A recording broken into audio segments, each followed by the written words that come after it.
আজ থেকে ২৭ বছর আগে সেই গত শতাব্দীতে ১৯৯৯ সালে বাংলাদেশ নামক এই ৫৬,০০০ বর্গমাইলের ছোট্ট দেশটি যখন বিশ্ব ক্রিকেটের মানচিত্রে প্রথমবারের মতো জায়গা করে নেয়, প্রথমবারের মতো বিশ্বকাপ খেলে, সেই প্রথম বিশ্বকাপ দলের ক্যাপ্টেন ছিলেন যিনি, আমিনুল ইসলাম বুলবুল। তিনি এখন বাংলাদেশ ক্রিকেট বোর্ডের প্রেসিডেন্ট। টানা ৭টি ওয়ানডে বিশ্বকাপ, টানা ৭টি টি-20 বিশ্বকাপ, সব মিলিয়ে টানা ১৬টি বিশ্বকাপ আমরা খেলেছি।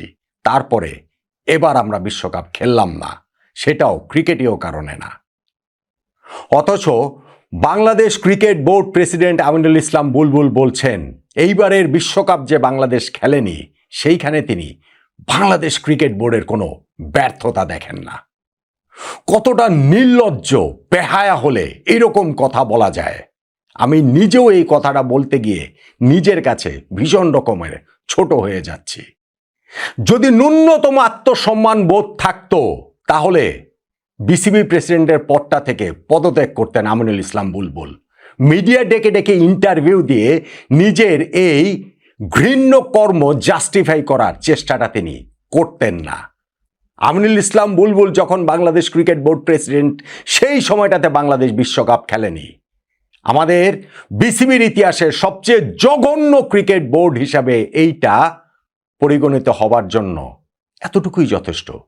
আমি আমার সাংবাদিকতা ক্যারিয়ারে গত ২৫-২৬ বছরে আলিয়াসগোল লবি ভাই যখন বোর্ড প্রেসিডেন্ট ছিলেন সেই ক্রিকেট বোর্ড দেখেছি, সিনা ইবনে জামালির ক্রিকেট বোর্ড দেখেছি, আহম মুস্তফা কামালের ক্রিকেট বোর্ড দেখেছি, নাজমুল হাসান পাপনের তো দীর্ঘ সময় ধরে ক্রিকেট বোর্ডটা দেখেছি, ফারুক আহমেদের ক্রিকেট বোর্ড দেখেছি, ইনফ্যাক্ট বুলবুল ভাইয়ের অন্তর্বর্তীকালীন ক্রিকেট বোর্ড দেখেছি। কিন্তু এখন এই বুলবুল ভাইয়ের ক্রিকেট বোর্ড, যেটা পূর্ণ মেয়াদে তারা দায়িত্ব পালন করছে, তাদের সময় আমরা বিশ্বকাপ খেলতে পারিনি, এইটাই সর্বকালের সবচেয়ে জঘন্য ব্যর্থ ক্রিকেট বোর্ড হওয়ার জন্য যথেষ্ট। অথচ গলা ফুলিয়ে তিনি বলে বেড়াচ্ছেন যে বাংলাদেশ যে বিশ্বকাপ খেলতে পারেনি সেইখানটাতে আমাদের ক্রিকেট বোর্ডের কোনো ব্যর্থতা নেই।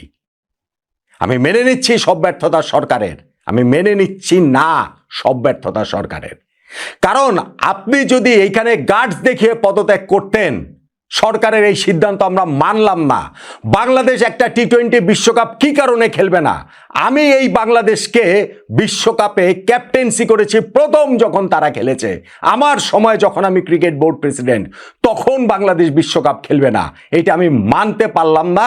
আমি বাধ্য হয়েছি সেটা করতে, কিন্তু আমি পদত্যাগ করলাম। এইটা তো আমি অন্ততপক্ষে অতটুকু আত্মসম্মান বোধ বুলবুল ভাইয়ের কাছে প্রত্যাশা করি।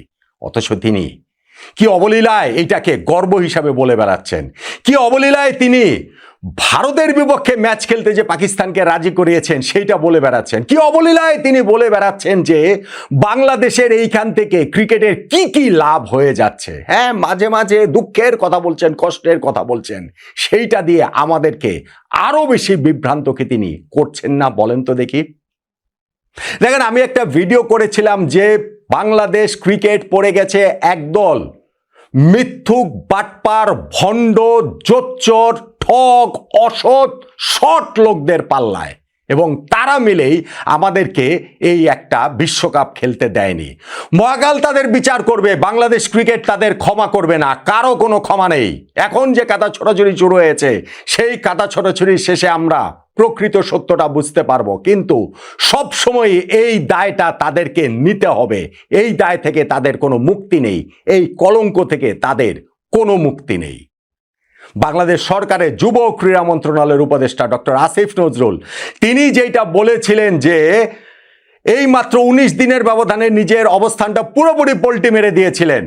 সেই 22শে জানুয়ারি বলেছিলেন বাংলাদেশ যে টি-20 বিশ্বকাপ খেলছে না সেইটা অ্যাবসলিউটলি সরকারের সিদ্ধান্ত। অথচ 10ই ফেব্রুয়ারি যখন তিনি দায়িত্বটা ছেড়ে দেবার মাত্র 2 দিন আগে অন্তর্বর্তীকালীন সরকারের উপদেষ্টা হিসাবে, তখন তিনি বলছেন এই দায়িত্বটা, এই সিদ্ধান্তটা বাংলাদেশ ক্রিকেট বোর্ডের এবং বাংলাদেশের ক্রিকেটারদের। হ্যাঁ, তাকে ধন্যবাদ দিতে হবে, ডক্টর আসিফ নজরুলকে ধন্যবাদ দিতে হবে, কেননা তিনি তার এই অবস্থানটা পরিবর্তন করছেন। অ্যাটলিস্ট সেই গার্ডসটা তিনি দেখাতে সক্ষম হয়েছেন।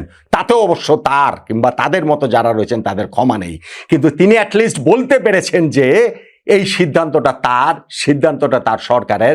আবারও একটা ফেসবুক স্ট্যাটাস দিয়ে 11ই ফেব্রুয়ারি তিনি সেটা কনফার্ম করেছেন।